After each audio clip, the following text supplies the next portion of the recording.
fidèles au poste dans le tribunal de la télé, vous le savez, c'est l'émission de la joie et de la bonne humeur sur People 24, le mercredi à 21h, mais également le dimanche à 21h. People 24 est un point d'honneur à vous faire découvrir comme ça une nouvelle génération de nouveaux chroniqueurs, de nouveaux animateurs télé. Elle, c'est une jeune femme qui vient de nous rejoindre. Elle s'appelle Amandine. Elle aussi, elle n'a pas sa langue dans sa poche. Et vous allez la découvrir à présent. Amandine, de quoi souhaitez-vous nous parler? Alors moi, je souhaite vous parler du boycott des anges parce que c'est un sujet quand même qui me tient très très à cœur parce que c'est pas la première saison où on retrouve cette forme d'harcèlement et d'acharnement collectif sur une seule personne. Cette saison, c'est Angèle qui n'a pas l'air de se laisser faire. Elle veut même porter cette affaire en justice parce que c'est allé beaucoup beaucoup loin. Donc harcèlement physique, moral, physique et virtuel aussi parce que ça a continué sur les réseaux sociaux. Donc, c'est vraiment très, très grave pour moi, ce genre de comportement, surtout à la télévision. Donc, je me demande, la psychologue, quel est son rôle, quels sont les critères d'entrée dans ce genre d'émission, parce que c'est vraiment pas la première fois, c'est pas la première à se plaindre. Du coup, elle a fait un live avec les anciennes candidates qui ont été aussi victimes de ce genre d'harcèlement et d'acharnement collectif. Il y a deux prénoms qui ressortent quand même assez beaucoup, Sarah Frézou, Raphaël Pépin.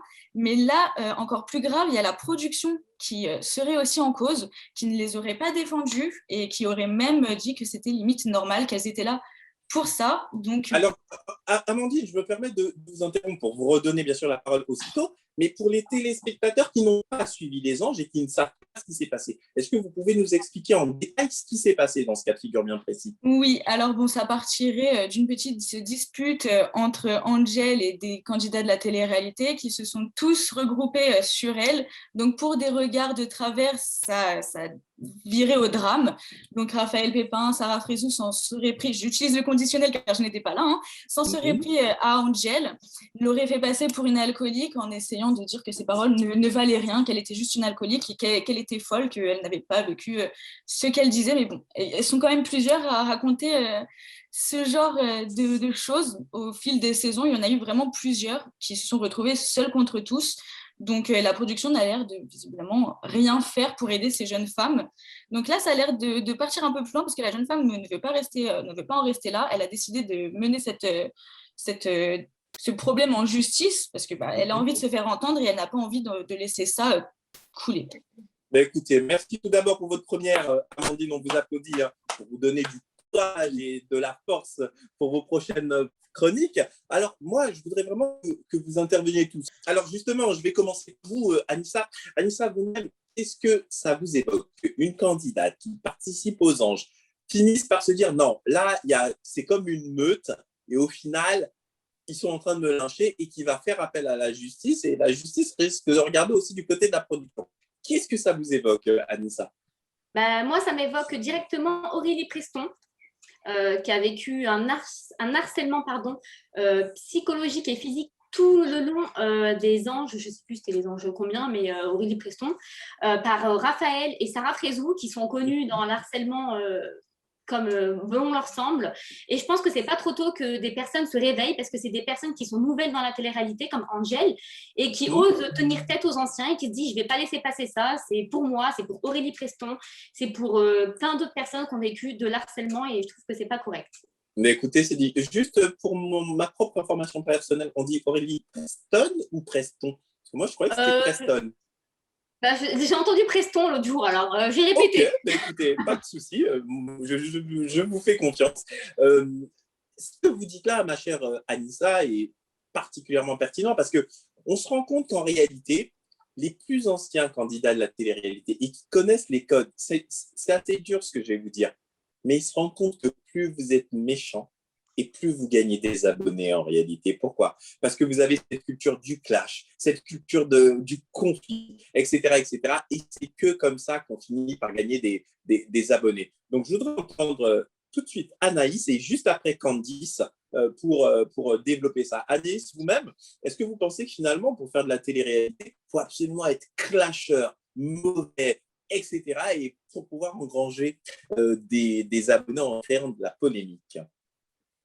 Non, moi je pars du principe qu'il faut rester soi-même. Il faut pas se mettre dans la peau de quelqu'un si on n'est pas. Ça sert à rien de faire semblant. Après, moi je pense que Sarah Frézou et Raphaël veulent encore faire du buzz. Donc c'est pour ça que je pense qu'à chaque émission, ou qui participeront, où il y aura à chaque fois des clashs avec des nouvelles personnes, avec beaucoup même, je pense. Et Sarah Frézou, elle a beaucoup, beaucoup, beaucoup de fans qui sont contre elle parce qu'ils n'acceptent pas forcément ce qu'elle fait aussi parce que c'est pas correct. Écoutez, en tous les cas, c'est dit, ma chère Anaïs.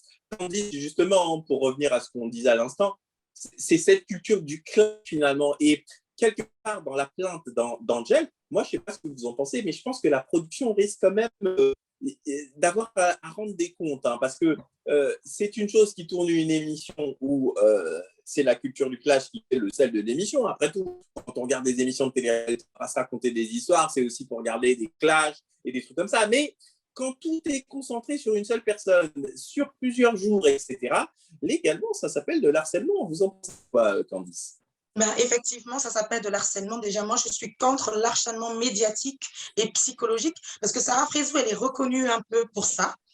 Donc, elle aime bien l'acharnement, excusez-moi, le clash, elle est connue pour ça. Donc, moi, je pense que ce n'est pas normal. Et si la production est un petit peu traduite en justice pour ça, pourquoi pas? Parce que normalement, si c'est une fois, deux fois, on peut savoir que ces émissions, c'est un peu le clash, le buzz qui fait la une de ces émissions de télé-réalité. Mais si c'est toujours la même personne qui est reconnue pour l'acharnement qu'entre d'autres candidats, je pense qu'elle doit être recadrée et revoir un peu les codes de l'acharnement dans ce genre d'émission de télé-réalité. Mais écoutez, en tous les cas, c'est dit, ma chère Candice, et le message est passé. Nicolas, vous-même, qu'est-ce que vous pensez de cette situation? Bon, est-ce que vous-même, Nico, vous regardez les émissions de télé-réalité? Si c'est le cas, qu'est-ce qui fait que vous avez envie de les regarder? Est-ce que finalement, ce n'est pas ces clashs permanents qui font qu'on est un téléspectateur assidu de ces émissions? Alors moi, personnellement, je les regarde pas souvent. Enfin, c'est plus ma femme qui regarde la télé. Du coup, dès qu'elle met la chaîne, forcément, je suis avec elle, donc j'ai regardé. Mais c'est vrai qu'il y a tout le temps des histoires de clash. Et c'est peut-être ça qui pousse aux gens à regarder les personnes de télé-réalité.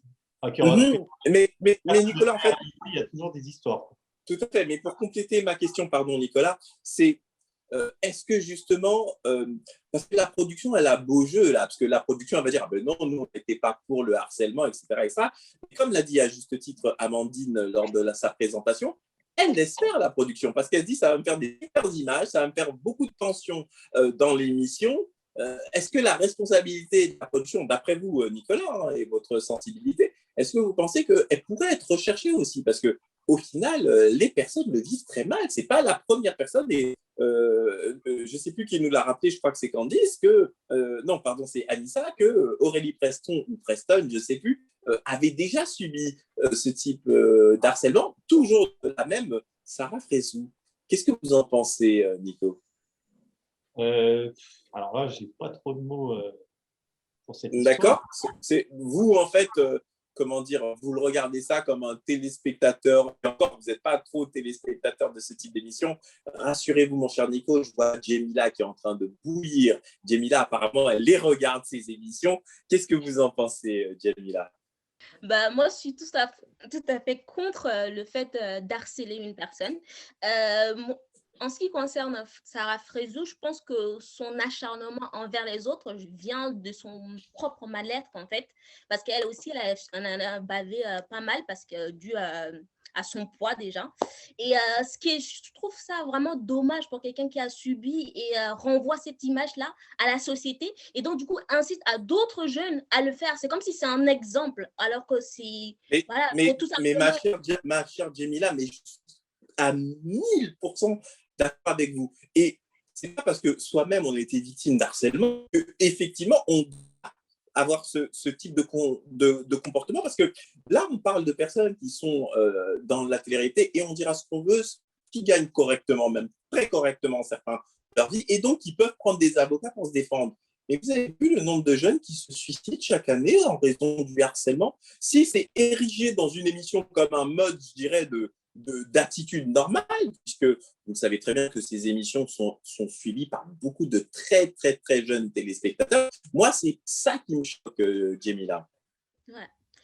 Parce que justement, ces jeunes, en fait, ils suivent l'exemple, parce que nous, les jeunes, Maintenant, on va dire, on est tout le temps connecté sur les réseaux. Et donc, du Mhm. coup, si on n'a pas des bonnes habitudes, des bonnes mœurs, forcément, on adapte les mauvaises, justement. Et du coup, un jeune, tu lui dis, ah ben là, c'est pas bon, forcément, certains, ils comprennent, hein, bien sûr, il ne faut pas généraliser les choses. Mais certains, pour eux, c'est l'exemple.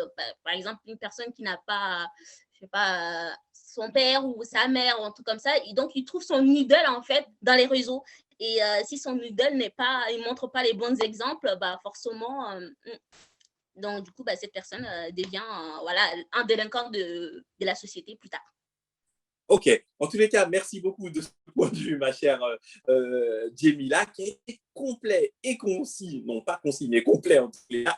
Eh bien, c'est à vous, chers amis téléspectateurs, de nous dire ce que vous en pensez. Est-ce que pour vous, la télé-réalité, c'est forcément c'est forcément de l'harcèlement moral sur d'autres candidats? C'est tout à fait très simple. Vous avez la chaîne YouTube de People24, vous vous abonnez et faites-le parce que à chaque fois qu'on rajoute des vidéos, lorsque vous les commentez, eh bien, on va chercher les commentaires les plus pertinents et de temps en temps, eh bien, on vous invite dans nos émissions à réagir. Immédiatement, c'est la publicité sur People24, mais vous ne bougez pas, on se retrouve juste après. Vous êtes dans le tribunal de la télé.